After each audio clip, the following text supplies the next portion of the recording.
Honorable Chairperson, I beg to move that clause 25 of the bill be amended as it appears in today's order paper.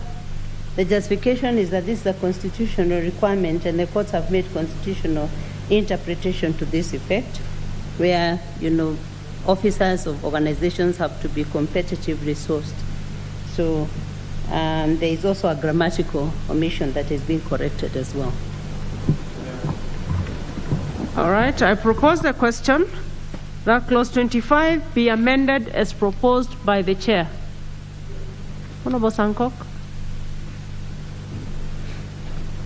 I think, Chair, the other chair who is around here, she's very beautiful in green, she's actually becoming so brief to an extent that we are not even understanding what is the import of this word. Because if it is competitively recruitment, it should not be an amendment, it should have been in the original bill. So what made it been left out? Chair. Madam Chair, and to answer my honorable colleague here, the clause 25 is providing for recruitment of the board members and the chief executive. And you see, it had only omitted the issue of competitive sourcing. Yeah, so that's what we are seeking clarity on. Thank you. Honorable Okello. Madam Chair, again, on MDS and other government agencies, in terms of recruitment, there is a mwongozo, which is a document to be adopted by these agencies while doing recruitment. And competitive is a word that clearly appears there. So it could have been an inadvertent omission, which has since been corrected here, Madam Speaker. All right, I'll go on to put the question, which is that clause 25 be amended as proposed by the chair. Will as many as of that opinion say aye? Aye. Will as many as of a contrary opinion say nay? The ayes have it. And I'll go on to chair. Are you negating the amendment?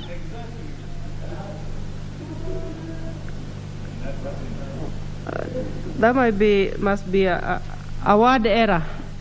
Let us put the global question, which is that clause 25 as amended be part of the bill. Will as many as of that opinion say aye? Aye. Will as many as of a contrary opinion say nay?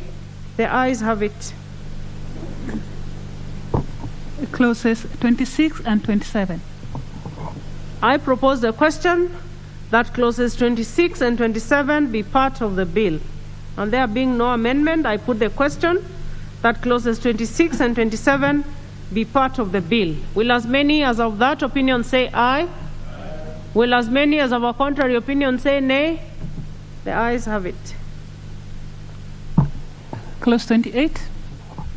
I propose the question that clause 28 be part of the bill.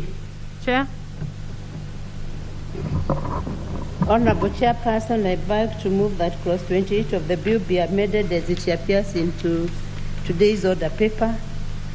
Again, just like the clause 25, this one is specifically on the CU, that the CU must be competitively recruited in line with the provisions of the Constitution. And also it has a further amendment to provide for the qualification of the CU. I propose the question that clause 28 be part of the bill. I'll say it again. I propose the question that clause 28 be amended as proposed by the chair. Honorable Sankok. Surely, I don't know and I don't seem to understand the import of replacing the advanced relevant degree with a relevant postgraduate degree. Why should it be a postgraduate degree? I think in most state corporation, according to Mwongozo, a degree is enough. Postgraduate degrees are only added advantages. And if you are so much educated, you can as well go and lecture in the university. But these guys can just do what is done, because most state corporations are like that. I've been one of the state corporation as a chair, so I know the qualification of such officers. Honorable Okello. Madam Speaker, it only buttresses the relevance of the same thing. It is semantics. When you talk about advanced relevant degree, it only means that it has been upped. It is the first degree, yes, but on this particular case, to make it more competitive, we are asking for a postgraduate degree. And it's just about semantics. You can choose to use the first word or adopt the second word. It simply means the same thing.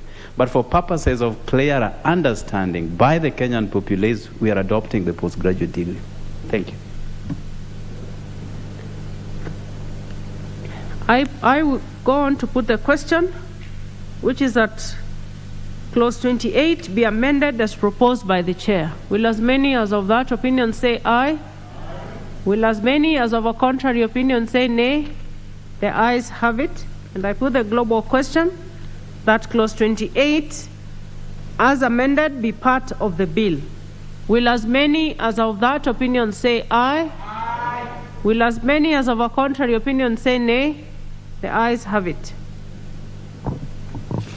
Clauses 29, 30, 31, 32, 33, 34, 35, 36, 37, 38, 39, 40, 41, and 42. I propose a question that the listed clauses be part of the bill. And there being no amendment, I will put the question that the clauses listed be part of the bill. Will as many as of that opinion say aye? Aye. Will as many as of a contrary opinion say nay? The ayes have it. New clauses. New clause 2A.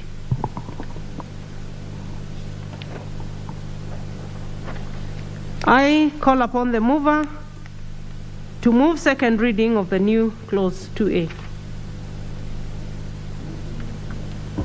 Honorable Chairperson, I beg to move that clause 2A be read a second time. The new clause 2A be read a second time. I propose a question that the new clause 2A be now read a second time. I go on to put a question that new clause 2A be now read a second time. Will as many as of that opinion say aye? Aye. Will as many as of a contrary opinion say nay? The ayes have it. I go on to propose the question that new clause 2A be part of the bill. And I'll go on to put the question that new clause 2A be part of the bill. Will as many as of that opinion say aye? Aye. Will as many as of a contrary opinion say nay? The ayes have it. New clause 2B. I call upon the mover to move second reading of the new clause 2B.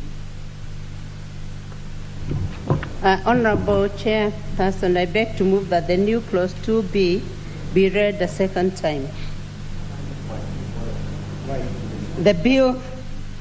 The original bill did not provide for the scope of application of the Act in terms of the government entities and persons who will be involved in domestic trade, especially. I propose a question that new clause 2B be now read a second time. Chair. Yes, Honorable Sankok. I support this one. It's very important that government entities and even persons who are importing or exporting, because Chair, as a country, we are really deficit in terms of what we export. We import almost everything. So if we have this leeway of involving this person not only in local businesses, although they are in counties, but also international business. We can breed traders from the local area. Thank you. I support. I will go on to put the question that new clause 2B be now read a second time. Will as many as of that opinion say aye? Will as many as of a contrary opinion say nay? The ayes have it. And I go on to propose the question that new clause 2B be part of the bill. And I'll go on to put the question that new clause 2B be part of the bill. Will as many as of that opinion say aye? Aye. Will as many as of a contrary opinion say nay? The ayes have it. New clause 2C. I call upon the mover to move second reading of the new clause 2C. Chair. Honorable Chairperson, I beg to move that clause 2C be read a second time. And the clause 2C is providing a new clause that is providing the principles of the bill. In trade, there are issues to do with fair trade and, just the governance, the governing principles relating to operations of trade. So that's why the new clause is being inserted. Thank you. I propose the question that new clause 2C be now read a second time. I'll go on. Yes, Honorable Okello. I thank you, Chair. This is a very, very important aspect of this bill because, firstly, it will be user-friendly, and that is why we are putting emphasis on this. It will be simple to use so that even those who are not as endowed with computer skills are able to just log in, put the necessary documents, and a transaction occurs without necessarily bringing in a lot of confusion into issues of this computer system that is generated for trade. And I thank you. I put the question, which is that new clause 2C be now read a second time. Will as many as of that opinion say aye? Aye. Will as many as of a contrary opinion say nay? The ayes have it. And I go on to propose the question that new clause 2C be part of the bill. I'll go on to put the question that new clause 2C be part of the bill. Will as many as of that opinion say aye? Aye. Will as many as of a contrary opinion say nay? The ayes have it. New clause 25A. I call upon the mover to move second reading of the new clause 25A.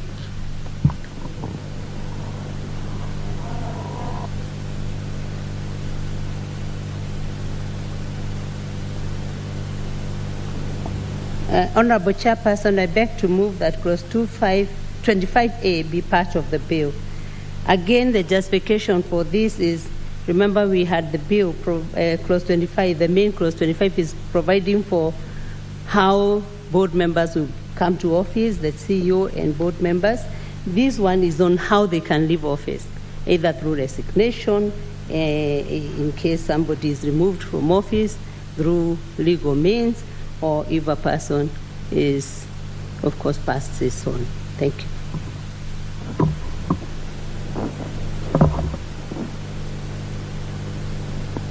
I propose the question, which is that new clause 25A be now read a second time. Honorable Sankok. Chair, even though I'm not endowed with English like my brother here, Jared Okello, but I will try, Ndajikakamua. This one is a bit superficial. You see like 25A, but go to sub article C or part C. A member of the board can be removed from the office.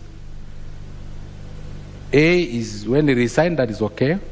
Of course, when he dies, I don't see maybe when they are incapacitated, but C is so superficial that is otherwise removed from office. Is it physical removal, carrying the guy outside the office, or what is it? You know, we have to be a bit, you know, we are in a house of rules, and you have to be, you know, the majority leader is saying it's a standard word, but at least it can be used if otherwise legally removed from office. You know, removal only like that. But what about in case of incapacitation? We left it out, which I think also in most state corporations they are always there. Chair. Honorable Okello. I thank you, Chair. My friend can sometimes be a little funny. But again, Article 260 of our Constitution has delineated who qualifies to become a state officer or a public officer. And we are guided by Chapter 6 of our Constitution on leadership and integrity. At any time you usurp Leadership and Integrity Act, then you can be removed from office, up to and including bankruptcy. So it is already clear. So removal, as it appears in subsection C,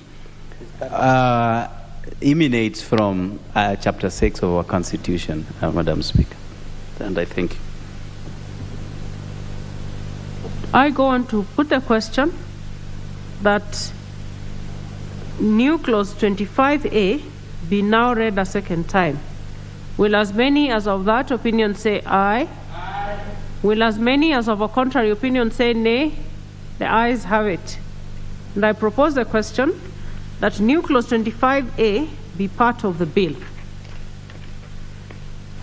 I'll go on to put the question that new clause 25A be part of the bill. Will as many as of that opinion say aye? Aye. Will as many as of a contrary opinion say nay? The ayes have it.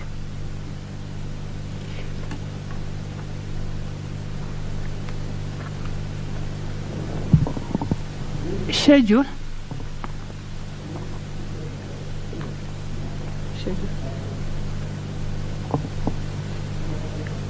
I propose the question that the schedule be the schedule of the bill. I go on to put the question that the schedule be the schedule of the bill. Will as many as of that opinion say aye? Aye. Will as many as of a contrary opinion say nay? The ayes have it. Clause 2. I propose a question that clause 2 be part of the bill. And there being no amendment, I go on to put the question that clause 2 be part of the bill. Will as many as of that opinion say aye? Aye. Will as many as of a contrary opinion say nay? The ayes have it. Title. I propose a question that the title be the title of the bill.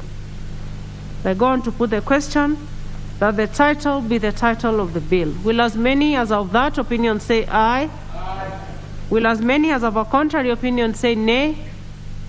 The ayes have it. Clause 1. I propose the question that clause 1 be part of the bill. There being no amendment, I put the question that clause 1 be part of the bill. Will as many as of that opinion say aye? Aye. Will as many as of a contrary opinion say nay? The ayes have it.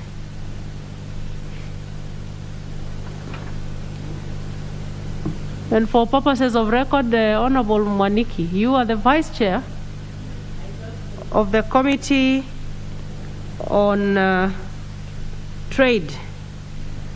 And so, and for purposes of the committee, you are actually chairing the moving of the bill.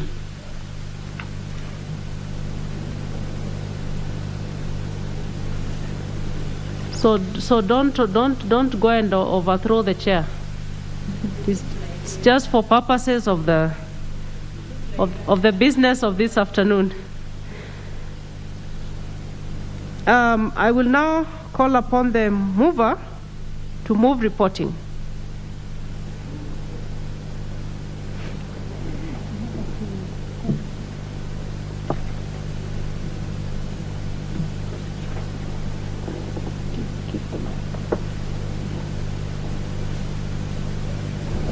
Thank you. Honorable Chairperson, I beg to move that the committee do report to the House its consideration of the National Electronic Single Window System Bill, National Assembly Bill number 15 of 2021, and its approval thereof with amendments. And may I also take this opportunity to thank the members who stuck, and especially you, Chair, for at some point I didn't expect that we'll get there. But here we are, and I think we owe it to ourselves to say thank you to one another for seeing this bill the way we have done today. At times such as this, you also keep the faith. That things will happen. I will go on to put the question for reporting, which is that the committee do report to the House its consideration of the National Electronic Single Window System Bill, National Assembly Bill number 15 of 2021, and its approval thereof with amendments. Will as many as of that opinion say aye? Aye. Will as many as of our contrary opinion say nay? The ayes have it.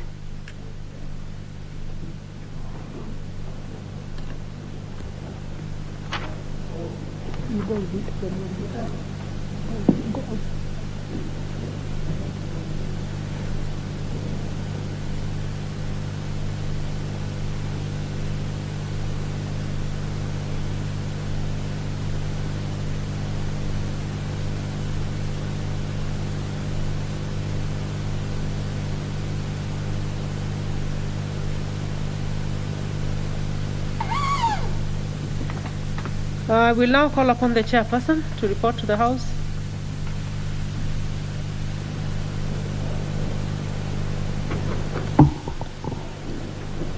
Thank you, Honorable Speaker. Honorable Speaker, I beg to report that the Committee of the Whole House has considered the National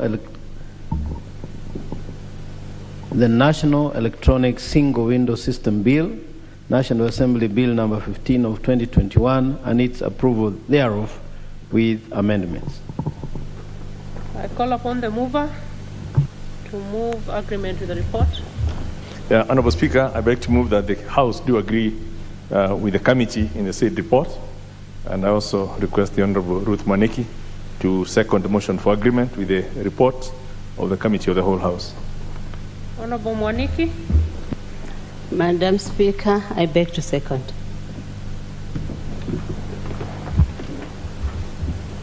Honorable members, I propose a question that the House do agree with the committee in the said report.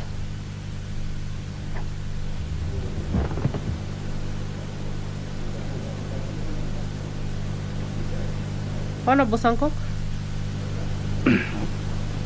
Thank you very much, Honorable Speaker. This is a very important bill, and I thank the committee led by the chair today is Ruth Mwaniki, who is an expert in trade, because she have really taken us through the Committee of the Whole House, and we have understood, and the amendments are okay.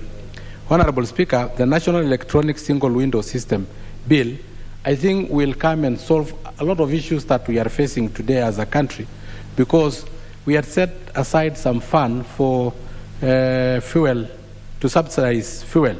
But I think because of red tape, and this one will reduce this red tape, some people are still sleeping on their jobs. That is why Kenyans are still queuing for fuel, Honorable Speaker.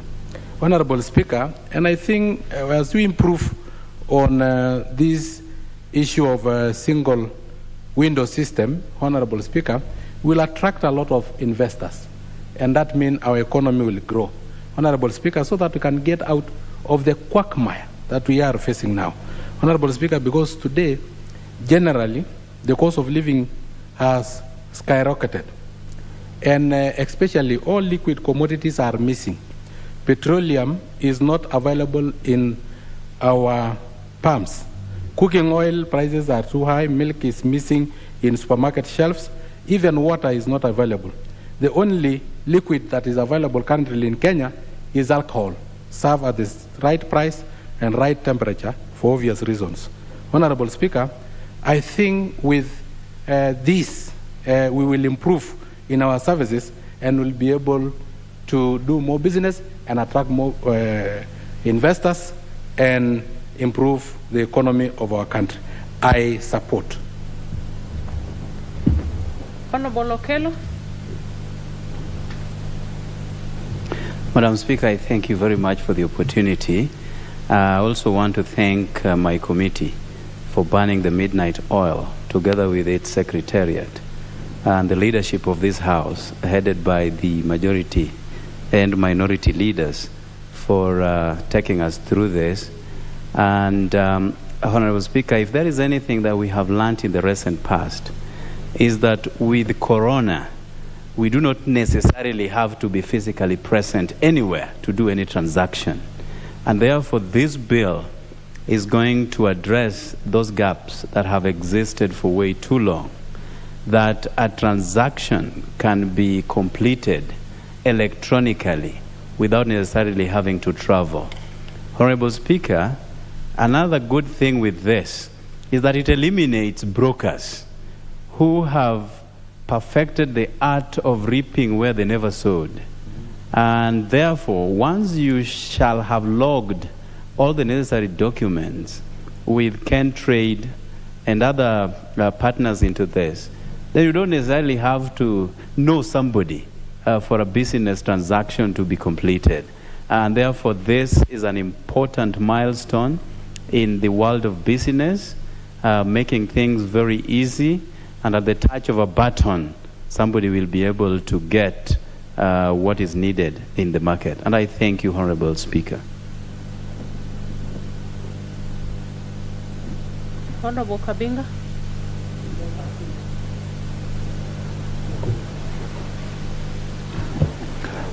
Thank you, Madam Speaker. I would also like to support this bill.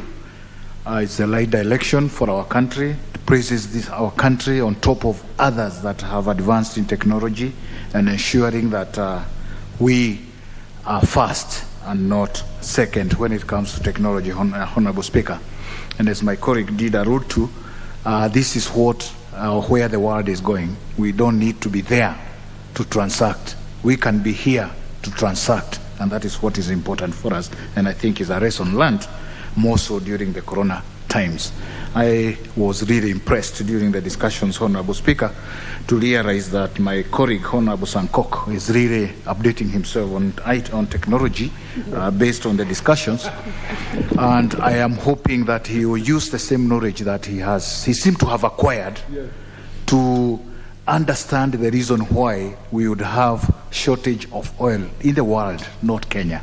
I am hoping too that he will be able to use the same knowledge to understand why the economy would not be as expected and why commodities would go up, more so as he updates himself with what is happening in the entire world, and especially in the war that affects major surprise in the world, especially in Russia, Honorable Speaker, so that when he goes out there, he'll be able to really explain to his colleagues out there. Honorable Speaker, I really support this bill. Thank you, Honorable Speaker. Honorable Shaban Naomi.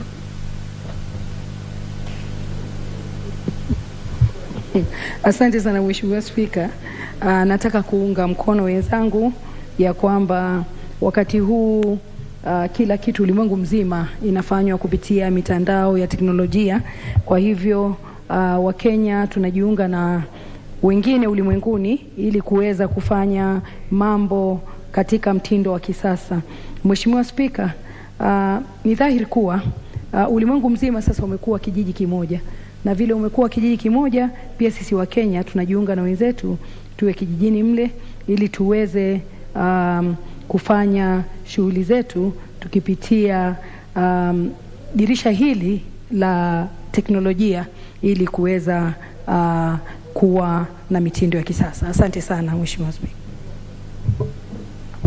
Honorable members, we will have to move on, and because of the House is not fully constituted for business, we will skip into the next order.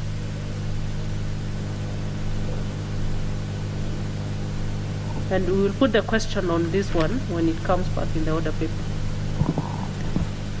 Order number 11, the National Disaster Risk Management Bill, National Assembly Bill number 28 of 2021, second reading. Leader of Majority.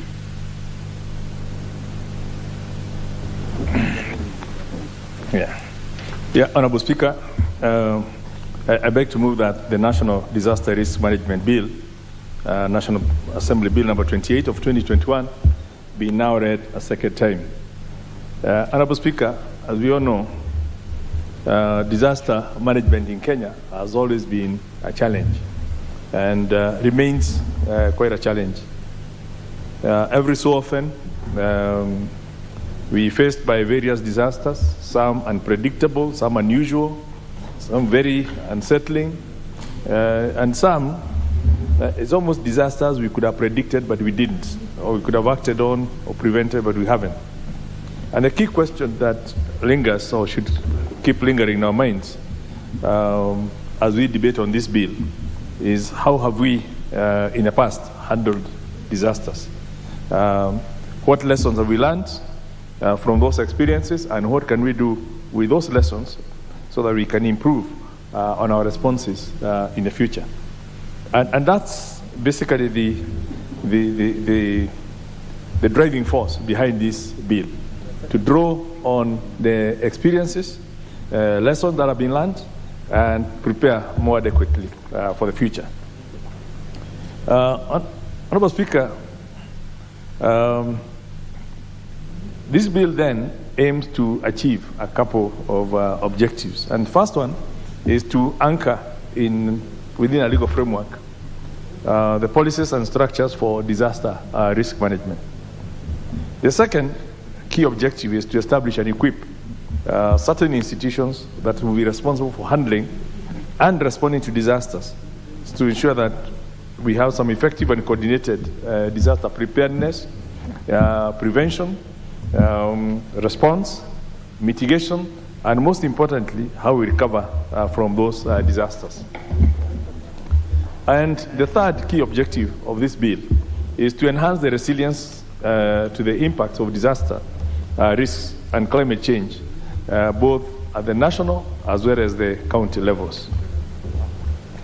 Honorable Speaker, against the merits of the foregoing objectives, then the major guiding principle for risk management under this bill then becomes the development and adoption of a comprehensive approach to disaster risk management, and the balancing between reduction of risk and the enhancement of community resilience, but ensuring that effective response and recovery capabilities. Now, as you are aware, we have in the past faced several disasters, and I said we faced terror attacks, starting from the U.S. Embassy attack some years back, and the Cooperative House. We've had national emergencies, we've had droughts, and in fact, I believe even right now, we're still having challenges or famine in some of our regions in the country. And there is different approaches being used to tackle those challenges. We're just about to receive the rains, and you can be sure there will be flooding in some of the areas, especially, and this has been witnessed in areas that are close to where you come from, Honorable Speaker. Last year we were visited, or is it last year but one, by several,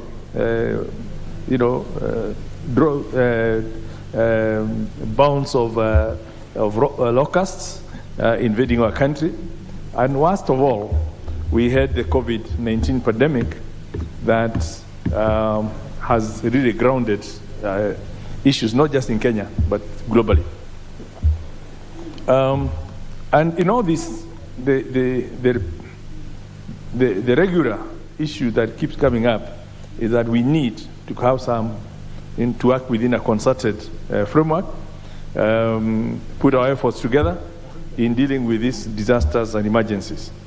And in terms of the lessons we've learned, is in about every report that has come as a result of the response, it's all shown some poor coordination among the various teams that have been brought to respond to disasters, leading to, obviously, loss of life and property that could have been saved if the coordination was improved.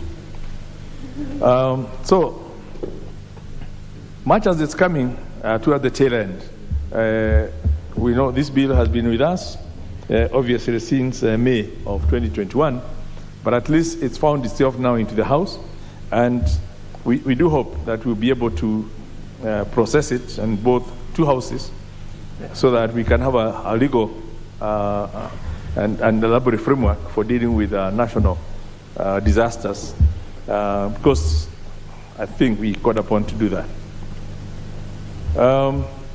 Talking of COVID, we know we've had to use the Public Order Management Act and the Public Health Act as the two main legal frameworks for responding to COVID-19 related challenges.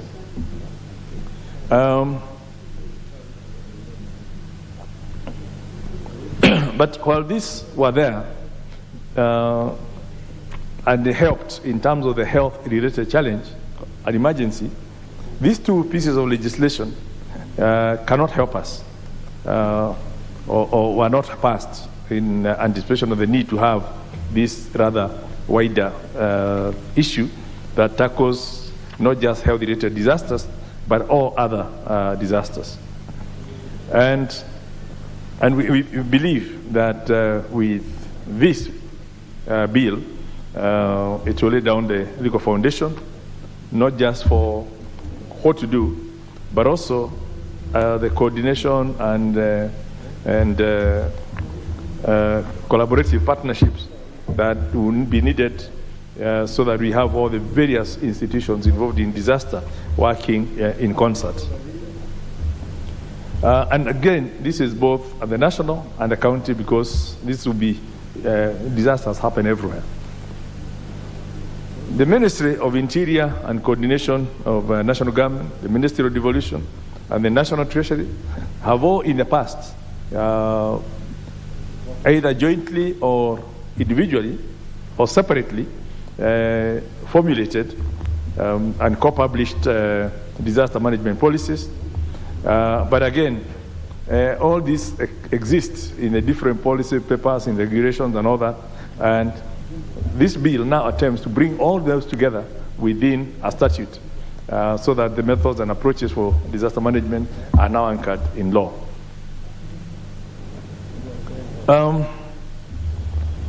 If I go to basically some of these policies, I think one of the policies which is already in place as a subsidiary legislation, our policy on disaster management, it recognizes that Kenya's economy and by extension its population can be classified as highly vulnerable to both natural and man-made disasters. And like I did mention, we are also prone to the vagaries of nature. If rains are delayed by even 1 week, there's famine everywhere, there's livestock dying everywhere. If rains come beyond a certain level, it's floods everywhere. And yet we don't have that comprehensive disaster management framework and to get out of these situations. Fortunately, we've also been lucky that we managed to manage, each of the disasters and we have held well as a country despite the challenges we've had.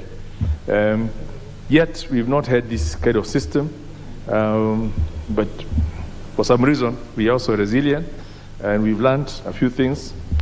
But I believe by now we will not just be relying on the international community, but on ourselves. So, getting closer in terms of the bill, firstly, we're creating an Intergovernmental Council, which will comprise the various cabinet secretaries and the chair of the Council of Governors. It's a joint responsibility between the national and county government.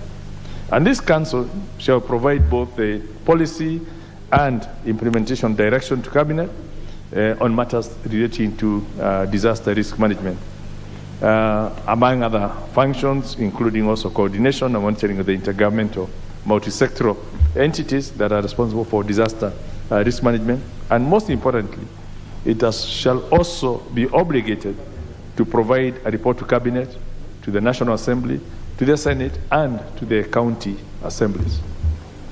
The bill also establishes the National Disaster Risk Management Authority, which shall again be the implementing agency of the law, and all the preparedness, the mitigation, the recovery plans adopted or proposed by the Intergovernmental Council.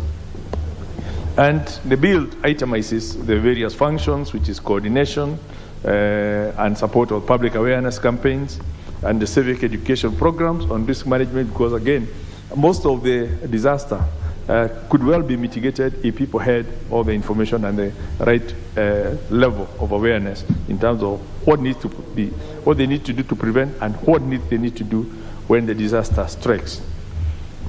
A second function will be the advisory, for advising and facilitation of the capacity building for disaster management at both the two levels of government.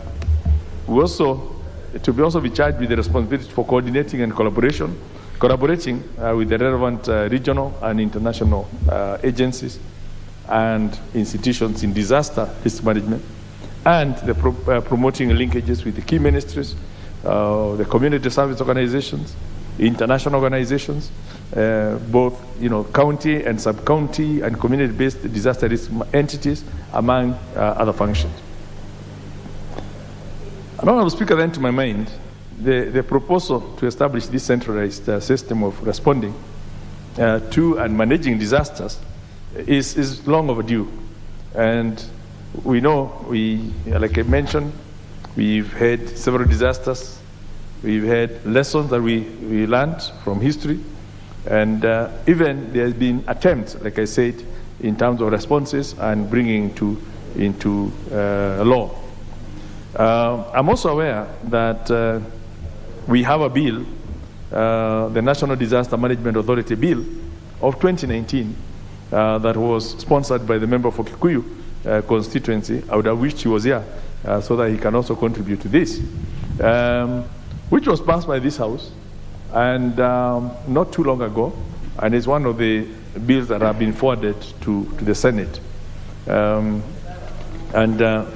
We hope it will come out of the Senate before we close. And I also know there are other attempts. So I want to urge members that, as we've done in the past, we recognized, we support this bill, and even improve on it further, since it's it's one of the steps we need to take to put forward to get a palatable solution to challenges of disaster management. Honourable Speaker, let me also recognize the efforts by the Committee on National Security. They've spent quite a bit of time on this bill and given us a report. And I do hope that members will read the reports and bring the amendments that are required, so that before we close, at least this House will have pronounced itself on where it stands on matters to do with disaster risk management. With those remarks, Honorable Speaker, it's my pleasure to move beg to move and ask the Honorable Chair of the Committee on National Security and Administration, the Honorable Mwadi, to second. Honorable Mwati.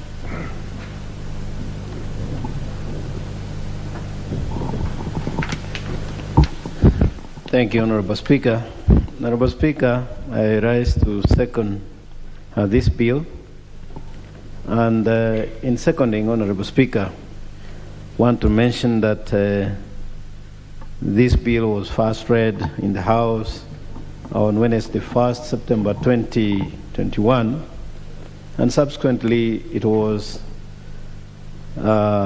committed to our Committee on Administration and National Security, upon where we took the initiative under Article 118 of the Constitution and Standing Order 127(3) of this House to place advertisements in all media so that we could invite public participation for the same, and so that we could comply with the Constitution and also let the people of this nation know the contents and be part and parcel of doing or creating this law that is quite overdue, since we don't have a legal framework of engagement on issues of disaster risk management.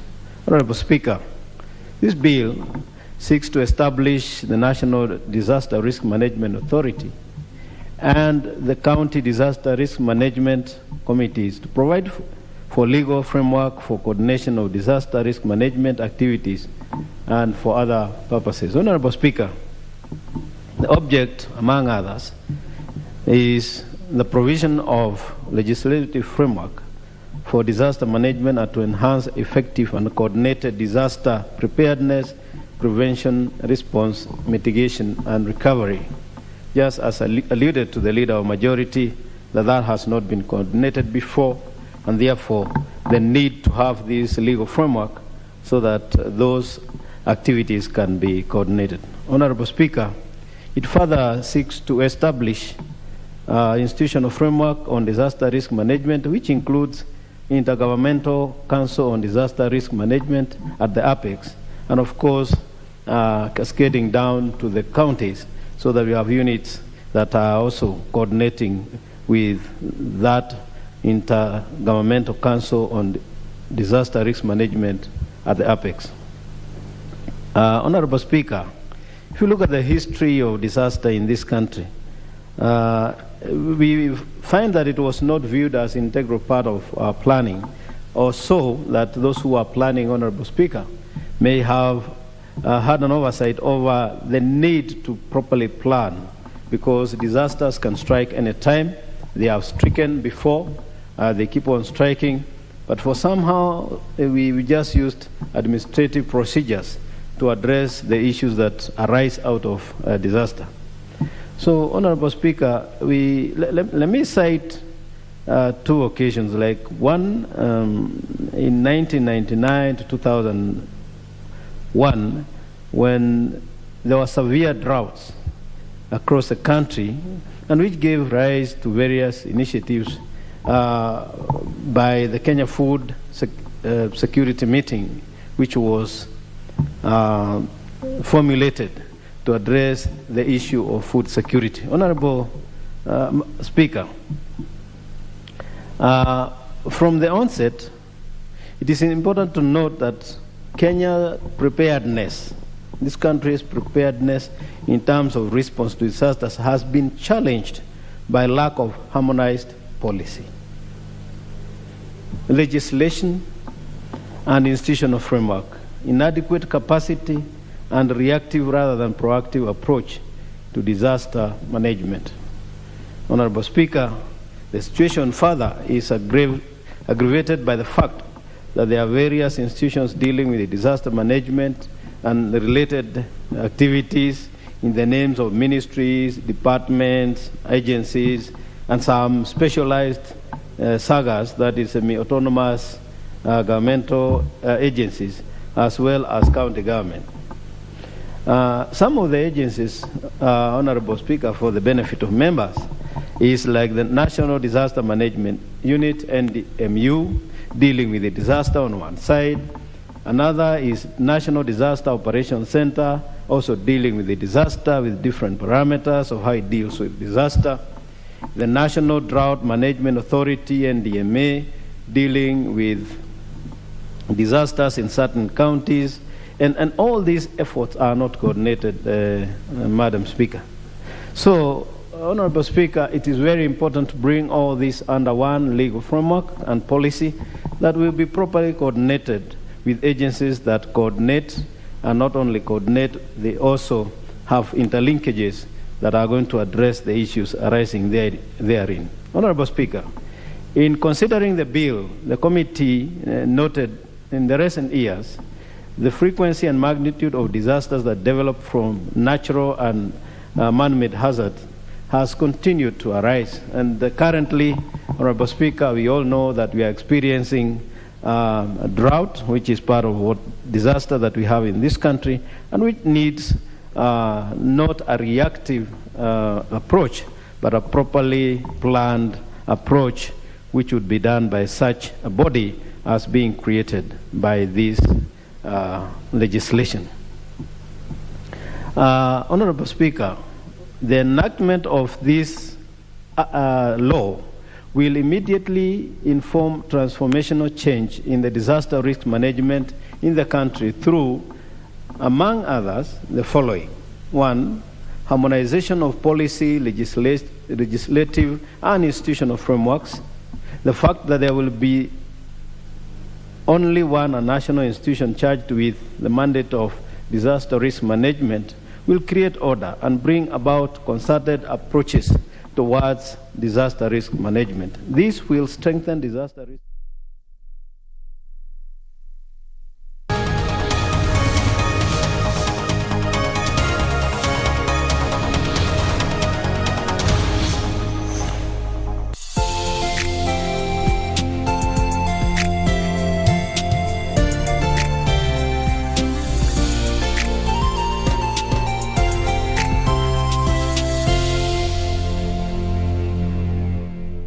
Ili kupata mafuta kupanda kama skiza tune kwenye simu yako, bonyeza *811 397 hash. Nashukuru serikali kwa kuongeza bei ya mafuta. Sasa niko kwa highway na hakuna traffic hata kidogo. Naomba serikali iendelee hivyo, tubaki tu watu ya gasla na heavy machine peke yake. Pia mimi naomba huyu serikali waseme kama gari yako ni below 3000